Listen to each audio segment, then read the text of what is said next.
Di sebuah desa terpencil di Jawa Tengah, yang dikelilingi hutan lebat dan sawah hijau, hiduplah seorang gadis bernama Ratna. Sejak kecil, ia dikenal sebagai sosok yang pendiam dan lebih suka menyendiri di alam daripada bergaul dengan anak-anak sebayanya. Ia sering terlihat di tepi hutan, bermain dengan burung-burung, merawat tanaman liar, atau duduk termenung di bawah pohon beringin tua yang diyakini warga sebagai tempat makhluk halus bersemayam. Namun, suatu hari, hidupnya berubah secara drastis. Ratna mulai merasakan sesuatu yang aneh di tubuhnya. Awalnya hanya mual di pagi hari, lalu rasa pusing yang datang tiba-tiba.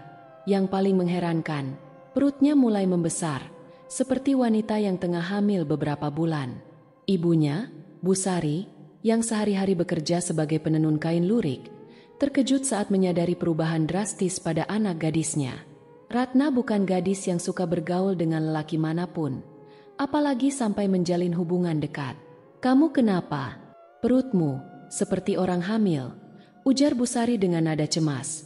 Tangannya gemetar saat menyentuh perut Ratna yang terasa hangat dan kencang. "Aku juga tidak tahu. Aku tidak pernah melakukan apa-apa," jawab Ratna dengan mata berkaca-kaca. Kabar tentang kondisi Ratna cepat menyebar ke seluruh desa. Para tetangga mulai berbisik-bisik di belakang mereka. Beberapa ibu-ibu yang sedang menjemur padi di halaman berbicara dengan nada penuh selidik. "Anak siapa yang dia kandung? Jangan-jangan dia berbuat dosa diam-diam. Tapi, siapa yang mau dengan Ratna? Dia selalu menyendiri. Jangan-jangan dia kena kutukan. Bukankah dia sering ke hutan? Bisa jadi itu hukuman dari makhluk halus." Ratna, yang awalnya hanya dia menghadapi perubahan tubuhnya, semakin merasa tertekan. Kehamilan yang tidak bisa dijelaskan ini membuatnya menjadi bahan gosip. Ia bahkan merasa ada sesuatu yang bergerak di dalam perutnya, sesuatu yang dingin dan melata. Malam-malamnya kini diwarnai mimpi-mimpi aneh. Dalam mimpinya, ia melihat seekor ular besar dengan mata kuning menyala, melingkari tubuhnya, seakan menjaganya. Setiap kali ia terbangun dengan nafas tersengal, ia merasakan perutnya semakin berat, semakin erat mencengkeram tubuhnya dalam misteri yang belum bisa ia pahami. Hari demi hari, kabar tentang kehamilan Ratna semakin menyebar luas di desa. Orang-orang yang sebelumnya hanya berbisik-bisik kini mulai terang-terangan menjauhi keluarga Ratna. Di warung milik Mbak Sri, tempat para ibu-ibu desa biasanya berkumpul untuk membeli kebutuhan sehari-hari, perbincangan mereka selalu mengarah pada Ratna. "Saya sudah bilang dari dulu, anak itu aneh. Suka sendirian di hutan. Siapa tahu dia sudah bersekutu dengan makhluk halus," ujar Buminah, seorang perempuan paruhbaya yang dikenal paling suka bergosip. "Tapi kalau benar begitu, kenapa perutnya membesar? Jangan-jangan dia melakukan pesugihan," sahut yang lain. "Ada yang bilang dia hamil karena monyet jadi-jadian dari hutan." Begitulah, desas-desus semakin liar. Tidak ada yang tahu pasti apa yang terjadi pada Ratna, tapi mereka semua merasa berhak menghakiminya. Tak hanya omongan, perlakuan warga desa terhadap keluarga Ratna pun mulai berubah. Pelanggan yang biasa membeli kain lurik dari Bu Sari perlahan berhenti datang. Saat Bu Sari pergi ke pasar untuk menjual hasil tenunannya, orang-orang sengaja menghindar, tak mau berurusan dengannya. Ratna sendiri semakin terpuruk. Ia tidak lagi berani keluar rumah, bahkan sekadar ke sumur untuk mengambil air. Setiap kali ia melangkah keluar, tatapan tajam dan bisik-bisik warga seakan menusuknya. Namun yang paling menyakitkan adalah ketika anak-anak kecil desa mulai bermain di dekat rumahnya sambil meneriakkan ejekan. Hati Ratna terasa hancur. Ia ingin berteriak bahwa ia tidak tahu apa yang terjadi, bahwa ia tidak pernah melakukan sesuatu yang memalukan. Tapi siapa yang akan percaya padanya? Di dalam rumah yang mulai terasa seperti penjara, Ratna hanya bisa memeluk perutnya yang semakin membesar. Ada sesuatu yang bergerak di dalamnya, perlahan, dingin, melingkar. Ia mulai bertanya-tanya, apakah mereka benar? Apakah aku memang dikutuk? Ratna tidak lagi keluar rumah. Hari-harinya dihabiskan dalam kamar, ditemani suara angin yang bertiup melalui celah jendela dan gemerisik pepohonan di luar. Perutnya semakin besar, tetapi bukan itu yang membuatnya takut. ia mulai merasakan sesuatu yang berbeda pada tubuhnya. Awalnya, ia mengira hanya kelelahan akibat tekanan dari warga desa. Namun, saat ia bercermin suatu pagi, ia melihat ada bintik-bintik kecil di kulitnya, seperti sisik yang tumbuh di sekitar leher dan lengannya. "Apa ini?" bisiknya ketakutan. Tangannya menyentuh permukaan kasar itu. Semakin hari, sisik itu bertambah banyak, menjalar ke punggung dan sebagian wajahnya. Mata Ratna juga berubah. Warna hitam pekat yang biasa ia lihat di cermin kini mulai bercampur kilatan kuning keemasan, seperti mata reptil. Ia mulai mengalami hal-hal aneh lainnya. Malam-malamnya dipenuhi suara desisan yang entah dari mana asalnya. Kadang, ia terbangun dengan lidah yang terasa terbelah di ujungnya. Meskipun saat ia berkaca di pagi hari, lidahnya kembali seperti semula. Busari menyadari perubahan putrinya dan semakin khawatir. "Ratna, kita harus pergi ke orang pintar, atau dokter, atau siapa saja yang bisa membantu. Aku takut mereka akan semakin menganggapku monster." Suara Ratna gemetar. Namun, bukan hanya tubuhnya yang berubah. Ia juga merasakan sesuatu yang bergerak di dalam perutnya. Bukan seperti tendangan bayi, melainkan gerakan melingkar yang lambat, dingin, dan mendesir. Sampai akhirnya, suatu malam, saat hujan deras mengguyur desa, Ratna bangun dari tidurnya dengan nafas tersengal. Pakaian tidurnya basah oleh keringat, dan tubuhnya terasa panas. Ia melangkah ke depan cermin, dan apa yang ia lihat membuatnya nyaris berteriak. Mata itu bukan lagi miliknya. Kulitnya bukan lagi kulit manusia sepenuhnya. Ratna mulai menangis dalam diam. Tubuhnya menggigil. Di luar rumah, di bawah derasnya hujan, beberapa warga desa berkumpul, mengintip ke arah rumah Ratna dengan ketakutan. Mereka telah mendengar suara mendesis dari dalam rumah itu, dan mereka tahu sesuatu yang bukan manusia sedang tinggal di sana. Kecemasan Busari semakin memuncak. Ia tidak lagi peduli pada bisikan warga desa. Ia hanya ingin menyelamatkan putrinya. Suatu pagi, sebelum matahari sepenuhnya naik, ia membawa Ratna ke kota terdekat, mencari bantuan dari seorang dokter. Perjalanan itu penuh dengan kecanggungan. Ratna duduk diam di dalam dokar tua yang dikemudikan oleh Pak Dul, seorang kusir yang sudah bertahun-tahun melayani warga desa. Pak Dul beberapa kali melirik Ratna melalui ekor matanya, seperti sedang menilai sesuatu, tapi ia tak berkata apa-apa. Sesampainya di klinik kecil di kota, mereka bertemu dengan Dr. Surya, seorang dokter senior yang sudah lama menangani pasien dari desa-desa terpencil. Ia menerima Ratna dengan wajah ramah, meskipun sedikit terkejut melihat kondisi gadis itu. Setelah beberapa pemeriksaan awal, wajah Dr. Surya berubah serius. "Saya belum pernah melihat kasus seperti ini sebelumnya," katanya dengan suara pelan, tetapi jelas. "Apa yang terjadi pada anak saya, Dok? Tolong katakan." Suara Busari gemetar. Dr. Surya menarik napas dalam dan menatap Ratna dengan penuh kebingungan. Ada sesuatu di dalam kandungannya, tapi ini bukan bayi manusia. Ruangan menjadi sunyi. Ratna menahan napas. Ia sudah menduga ada sesuatu yang aneh dalam tubuhnya, tapi mendengar langsung dari dokter membuat tubuhnya terasa semakin dingin. "Lalu, apa yang ada di dalam perut saya, Dok?" Suaranya hampir tak terdengar. Dr. Surya menyalakan monitor USG dan mulai menggerakkan alat di atas perut Ratna. Bayangan hitam putih muncul di layar, membentuk sesuatu yang bergerak perlahan. Dan disitulah mereka melihatnya. Sebuah sosok melingkar dengan bentuk yang jelas. Panjang, ramping, dengan sisik samar yang memantulkan cahaya monitor. Seekor ular. Busari menutup mulutnya dengan tangan, menahan teriakan. Ratna hanya menatap layar itu tanpa berkedip, merasa kepalanya berputar. Dr. Surya menelan ludah. "Saya tidak bisa menjelaskan ini secara medis. Ini sesuatu yang tidak masuk akal." Ratna menundukkan kepala. Tangannya mencengkeram kain bajunya erat-erat. Kini, semua rumor yang beredar di desa terasa lebih masuk akal. Dia tidak sedang mengandung seorang bayi. Dia sedang mengandung sesuatu yang lain. Sesuatu yang bukan manusia.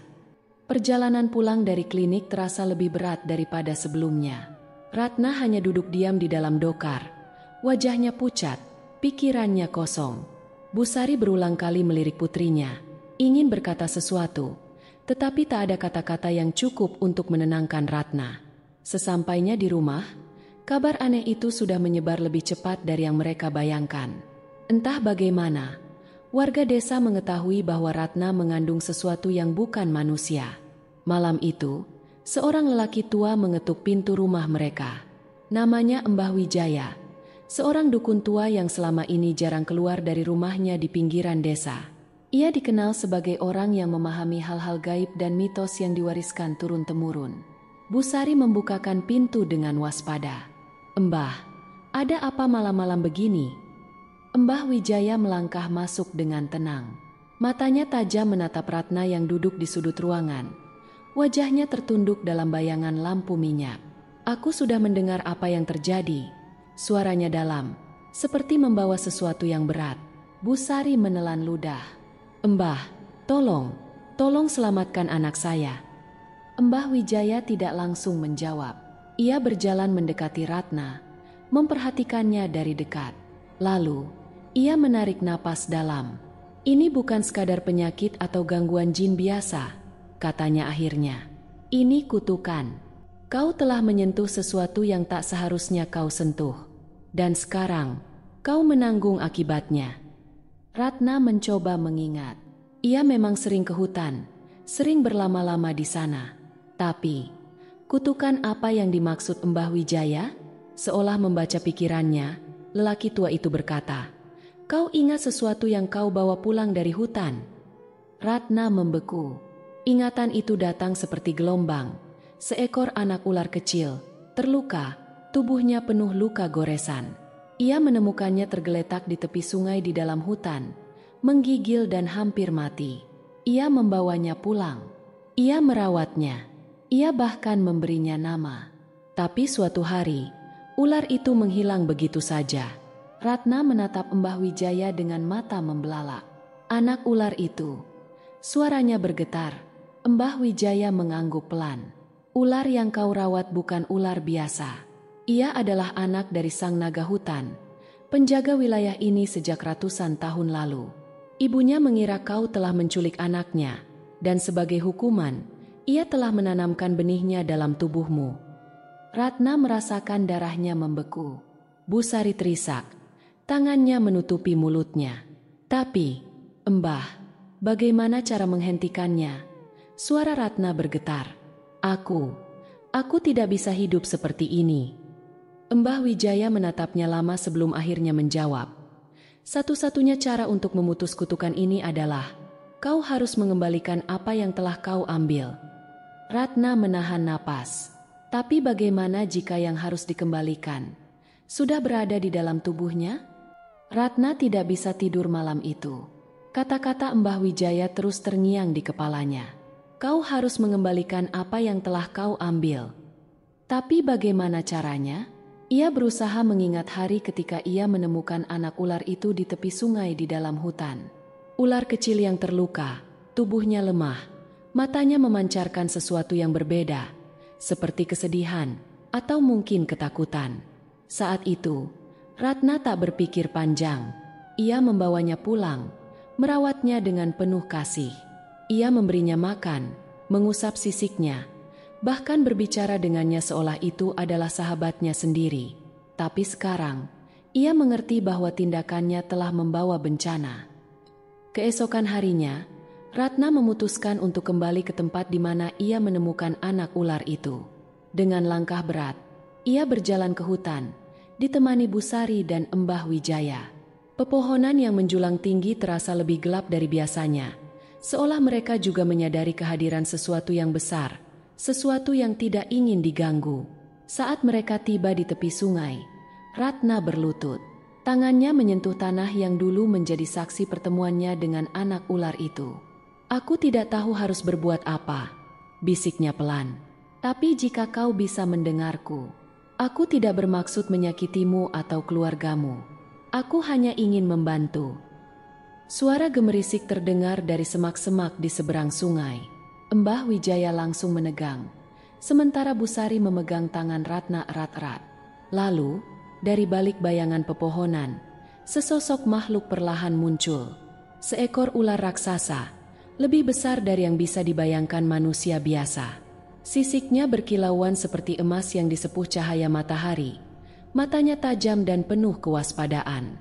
Sang naga hutan telah datang. Ratna menahan napas.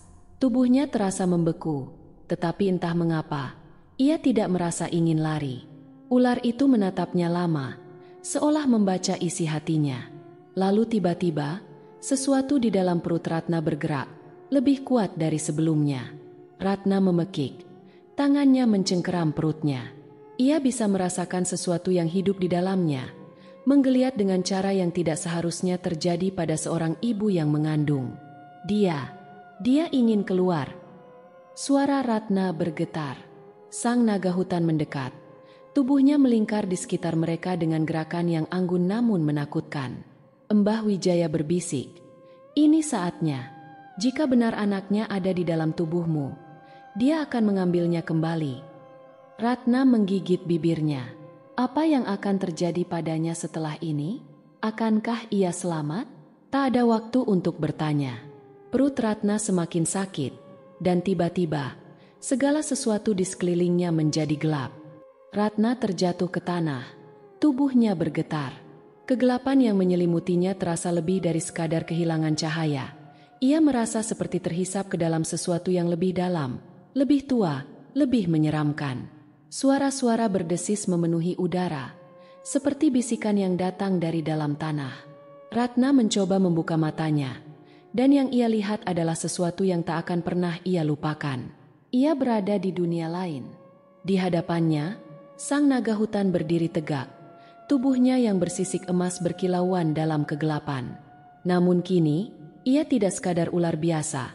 Ia tampak jauh lebih besar, lebih agung, seolah bukan makhluk dunia ini. "Kau mengambil anakku, dan kini kau harus mengembalikannya." Suara itu bergema langsung di dalam kepalanya. Ratna tidak melihat mulut sang naga bergerak, tetapi kata-kata itu terdengar jelas, dalam bahasa yang aneh, tetapi entah bagaimana, ia mengerti. Ratna menggenggam perutnya. Rasa sakit itu semakin menjadi-jadi. "Tolong!" Suaranya lemah. "Aku tidak ingin mati." Sang naga menatapnya lama, lalu perlahan mendekat. Mata emasnya menembus Ratna, seolah mencari sesuatu yang lebih dalam daripada sekadar fisiknya. Lalu, Ratna merasakan sesuatu yang aneh. Tubuhnya mulai berubah.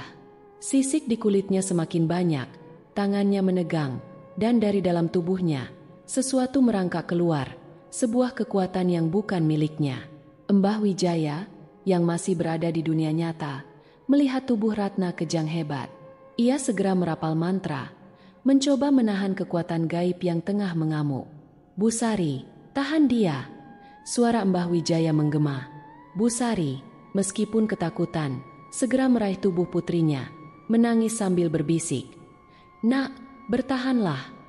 Dalam dunia gelap itu, Ratna melihat sesuatu keluar dari tubuhnya, sesuatu yang hidup, anak ular itu, atau lebih tepatnya, roh dari anak ular yang ia rawat dulu. Sang naga hutan mengangkat kepalanya, dan dengan satu desisan panjang, ular kecil itu melayang ke arahnya, kembali ke tempat yang seharusnya. Saat itulah, Ratna merasa tubuhnya perlahan kembali menjadi miliknya. Ia terjatuh ke tanah, napasnya tersengal, dan saat matanya terbuka kembali, ia sudah kembali ke dunia nyata. Namun sesuatu terasa berbeda. Kulitnya tidak lagi bersisik, tubuhnya terasa ringan. Kutukan itu perlahan menghilang. Tapi belum selesai. Sang naga hutan masih menunggu sesuatu. Mbah Wijaya menatap Ratna, lalu berbisik, "Sekarang, kau harus membuat pilihan." Ratna menatap sang naga hutan. Jantungnya berdegup kencang. Tubuhnya masih terasa lemah setelah mengalami perjalanan antara dunia nyata dan dunia gaib. Sang naga menatapnya dalam diam, seolah menunggu sesuatu. Mbah Wijaya melangkah mendekat dan berbisik, "Kau telah mengembalikan anaknya, tapi ada harga yang harus kau bayar." Ratna menggigit bibirnya. "Harga? sang naga kemudian berbicara dalam bahasa yang hanya bisa dipahami oleh Ratna. Manusia, kau telah menunjukkan kasih sayang pada anakku, sesuatu yang bahkan kaumu sendiri tak pernah tunjukkan padamu. Kau telah dihukum oleh dunia, dicap sebagai pembawa aib, meski hatimu tulus. Kini, kau harus memilih. Seandainya kau mau, aku bisa memberikan berkah yang tak dimiliki manusia lain. Kau akan memahami bahasa alam. Kau akan menjadi bagian dari kami. Tapi kau tidak akan pernah menjadi manusia seutuhnya lagi. Ratna menelan ludah. Ia menoleh ke ibunya, yang kini memandangnya dengan mata penuh harapan. Ia bisa kembali menjadi manusia sepenuhnya, kembali hidup di desa, atau menerima sesuatu yang lebih besar, tetapi dengan konsekuensi yang tak ia pahami sepenuhnya. Ratna menarik napas dalam. Lalu, ia berkata, "Aku ingin hidup, tapi aku juga ingin mengerti." Sang naga menatapnya lama, lalu mendesis pelan. Matanya berbinar seolah tersenyum. "Maka kau akan menjadi jembatan antara dunia kami dan dunia manusia. Tapi ingat, tidak semua manusia bisa menerima kebenaran." Ratna merasakan sesuatu mengalir di tubuhnya, bukan rasa sakit, bukan penderitaan, tetapi kekuatan. Ketika Ratna membuka matanya, ia sudah kembali ke dunia nyata. Embah Wijaya dan Busari mengelilinginya. Wajah mereka dipenuhi kecemasan. Tapi sesuatu terasa berbeda. Kulit Ratna tidak lagi bersisik. Matanya kembali seperti sedia kala. Perutnya tidak lagi membesar, seolah kehamilan aneh itu tidak pernah ada. Ratna selamat, tapi dalam dirinya, ia tahu, ia bukan lagi Ratna yang dulu. Di desa, berita tentang Ratna menyebar dengan cepat. Warga desa yang dulu mencemoohnya kini mulai merasa bersalah. Mereka mendengar bahwa Ratna telah sembuh setelah melakukan ritual di hutan. Beberapa percaya itu keajaiban, sementara yang lain masih takut padanya. Ratna memilih untuk tetap tinggal di desa. Tapi ada sesuatu yang berubah. Ia kini bisa merasakan sesuatu yang tak bisa dirasakan orang lain. Ia bisa mendengar desisan halus di antara dedaunan, merasakan kehadiran makhluk yang tak kasat mata. Ia tahu bahwa dunia manusia dan dunia alam liar lebih dekat dari yang selama ini mereka kira. Suatu malam, saat Ratna berjalan ke tepi hutan, ia melihat sepasang mata kuning bersinar di kegelapan. Sang naga hutan mengawasinya dari jauh. Ratna tersenyum tipis. Ia kini adalah bagian dari dua dunia. Dan ia tahu, suatu hari nanti, ia akan kembali dipanggil ketika batas antara manusia dan alam kembali terganggu.